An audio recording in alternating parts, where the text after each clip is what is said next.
അസ്സലാമലൈക്കും. Hi friends, welcome back. ഇന്ന് നമ്മൾ ചെയ്യാൻ പോകുന്നത് ഡ്രാഗൺ ഫ്രൂട്ടിൻ്റെ കുറച്ച് കാര്യങ്ങൾ നിങ്ങളോട് പറയാനാണ്. ഈ ഡ്രാഗൺ ഫ്രൂട്ടിൻ്റെ തണ്ടെടുത്ത് ഞങ്ങൾ കുഴിച്ചിട്ടിന് കവറിൽ. ഇപ്പം അതിമ കുറേ മുളകളൊക്കെ വന്നിട്ടുണ്ട്. എന്നാലും നിങ്ങൾക്ക് കുറച്ച് അറിവുകൾ ഉണ്ടാകാൻ വേണ്ടിയാണ് ഇന്ന് ഞങ്ങൾ ഇവിടെ വന്നിട്ടുള്ളത്. അപ്പോൾ നമുക്ക് നേരെ വീട്ടിലേക്ക് എടുക്കാം. ഇത് നമ്മൾ കമ്പ് വെച്ച് മുളപ്പിച്ചെടുത്തതാണ്. ഇതിൻ്റെ മുള വന്നിട്ടുണ്ട്. ഇനി നമുക്കിത് കുഴിച്ചിടാം.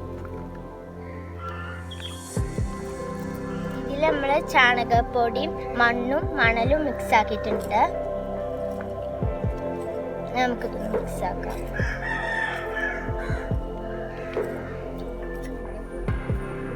ഇത് ഞങ്ങൾ കുഴിച്ചിട്ടിട്ടുണ്ട്. ഇത് ഞങ്ങളെ വീട്ടിൽ ഒരു പ്രാവശ്യം കായ്ച്ചത് കൊണ്ടാണ് ഞങ്ങൾ വീണ്ടും കുത്തിയത്. ഇത് കമ്പ് കുത്തിയിട്ടാണ് മുളപ്പിക്കേണ്ടത്. നല്ല വെയിലട്ടുന്ന സ്ഥലത്ത് വേണം നമ്മൾ കുഴിച്ചിടാന്. ഇതിന്റെ അടിയിൽ മണല് അത്യാവശ്യമാണ്. നമ്മളെ വെള്ളം കെട്ടിക്കിടക്കാതെ നിൽക്കാനാണ് ഇടുന്നത്. ഇങ്ങനത്തെ ഒരു സ്റ്റാൻഡ് ഇത് കുഴിച്ചിടുമ്പോൾ അത്യാവശ്യമാണ്. സ്റ്റാൻഡ് ഇല്ലെങ്കിൽ നമ്മൾ ടയർ വെച്ചിട്ടും ചെയ്യാവുന്നതാണ്. ഇത് ഞങ്ങളുടെ മദർ പ്ലാന്റ് ആണ്. ഇത് ഞങ്ങൾ ടയർ വെച്ചായിരുന്നു കെട്ടിയത്.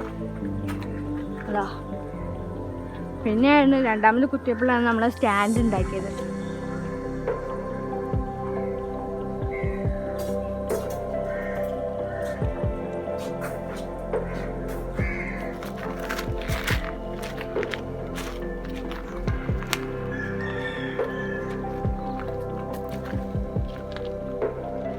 നിങ്ങൾക്ക് ഈ വീഡിയോ ഇഷ്ടപ്പെട്ടെങ്കിൽ ലൈക്ക് ചെയ്യുക, ഷെയർ ചെയ്യുക, സബ്സ്ക്രൈബ് ചെയ്യുക. അപ്പോൾ എന്നും പറയുന്ന മാതിരി ഞങ്ങൾ സപ്പോർട്ട് ചെയ്യണം.